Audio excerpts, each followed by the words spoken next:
আসসালামু আলাইকুম, আমি মোহাম্মদ দেলোয়ার হোসেন, কাশপুর ফার্নিচারের সিইও অ্যান্ড ফাউন্ডার। সম্প্রতি একটা বিষয় লক্ষ্য করা যাচ্ছে, দুই একজন ফার্নিচার পলিশ ব্যবসায়ী যারা আমাদের বিরুদ্ধে লেগেছে এবং তারা বলতেছে তাদের ভিজুয়াল আমরা চুরি করেছি এবং তাদের ইমেজ আমরা চুরি করেছি। আসলে বিষয়টা কতটুকু সত্য কতটুকু মিথ্যা এই বিষয়ে আমি বিস্তারিত আলোচনা করব এই ভিডিওর মাধ্যমে। তবে তার আগে আমরা কাশপুর ফার্নিচারের বিষয়ে কিছু ইনফরমেশন আপনাদেরকে দিতে যাচ্ছি। কাশপুর ফার্নিচার মূলত আজ থেকে প্রায় 12 বছর আগে ব্যবসাটা শুরু হয় এবং আমরা একই জায়গায় একই এলাকাতে আমাদের কিন্তু শোরুম ফ্যাক্টরি আছে এবং এখানে কিন্তু আমরা প্রায় 12 বছর ধরে কাজ করে আসতেছি। এবং এই মুহূর্তে আমি যেখানে বসা আছি এটা হচ্ছে আমাদের প্রায় 5000 স্কোয়ার ফিটের একটি শোরুম, যেখানে আপনি ঘর সাজানোর জন্য ফার্নিচারের মোটামুটি A to Z সলিউশনই কিন্তু পেয়ে যাবেন। এবং আমাদের শোরুমে প্রায় 100+ প্রোডাক্ট সবসময় ডিসপ্লে করা থাকে।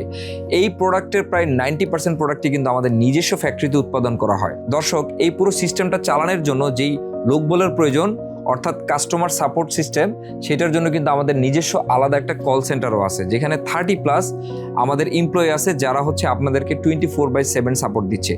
এছাড়া এই পুরো বিষয়টা পরিচালনা করার জন্য যে ভিডিও করার প্রয়োজন, এডিটিং করার প্রয়োজন, তার জন্য কিন্তু আমাদের নিজস্ব মিডিয়া ভাইয়ারও আছে।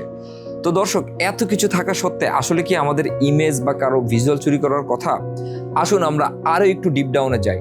আপনি যদি ফেসবুকে গিয়ে কাশপুর ফার্নিচার লিখে সার্চ দেন, তাহলে নিচে গেলে দেখবেন যে হাজার হাজার ভিডিও পাবেন, যেগুলো আমাদের নিজস্ব ফ্যাক্টরির ভিডিও, আমাদের শোরুমের ভিডিও, আমার করা ভিডিও এবং আমাদের কাস্টমারদের ফিডব্যাক ভিডিও, যারা ইতিমধ্যে বিগত 7-8 বছরের মধ্যে আমাদের কাছ থেকে ফার্নিচার নিয়েছে এবং নেওয়ার পরে তাদের যে ফিডব্যাক সেটা তারা শেয়ার করেছে। এবং আমরা যে বার্নিশটা সেল করতেছি, এই বার্নিশেরও কিন্তু অসংখ্য কাস্টমার ফিডব্যাক আপনি পেয়ে যাবেন, অসংখ্য কাস্টমারের ভিজুয়াল পেয়ে যাবেন, যেখানে আমি নিজে স্বয়ং কাস্টমারের বাসায় গিয়ে আমরা বার্নিশ করে কাস্টমারের হ্যাপিনেস, কাস্টমারের স্যাটিসফ্যাকশন আমরা নিয়ে আসছি এবং ভিডিও করে নিয়ে আসছি। তাহলে কি আসলে আমাদের এই ইমেজ বা এই ভিজুয়াল কি আমাদের চুরি করার কথা? আসুন আমরা দেখি যে এই ইমেজটা আসলে কতটা হাই কোয়ালিটির ইমেজ। আসলে এখানে যে ইমেজটা দেখতেছেন, এটা কিন্তু হচ্ছে আমাদের নিজস্ব ইমেজ এবং এই ইমেজটাকে যদি আপনি এআইতে কনভার্ট করেন, তাহলে কনভার্ট করে যদি আপনি অন্য কোনো ব্র্যান্ডের নাম দেন বা অন্য কোনো প্রোডাক্ট দেন, তাহলে কিন্তু 1 মিনিটের মধ্যেই ইমেজটা সেম থেকে জাস্ট হচ্ছে প্রোডাক্ট এবং ব্র্যান্ডের লোগো কিন্তু চেঞ্জ হয়ে যাচ্ছে। তাহলে যেখানে এটা 1 মিনিটের মধ্যেই আপনি এই ইমেজটাকে কনভার্ট করে বিভিন্ন ব্র্যান্ডের নাম দিতে পারছেন, তাহলে আমাদের এত কিছু থাকা সত্ত্বে আমরা কি এই ইমেজটা নিয়ে চুরি করব? এটা কি আসলে সম্ভব?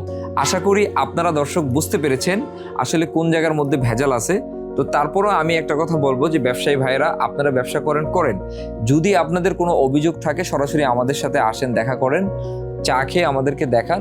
আমরা যদি কোনো ভুল করে থাকি আমরা অবশ্যই সেই ভুল শুধরিয়ে নিব। কিন্তু আপনি এরকম 1 মিনিটে তৈরি করা ইমেজের নিয়ে আপনি যদি কমপ্লেন করেন, তাহলে বিষয়টা কিন্তু আসলে দেখতে বেমানান, আপনার ব্যবসার জন্য কিন্তু এটা অবশ্যই ক্ষতিকর।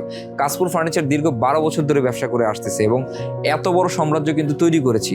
সুতরাং আপনার 1 মিনিটে তৈরি করা ইমেজ আমাদের কিন্তু কপি করার কোনো প্রয়োজন নাই।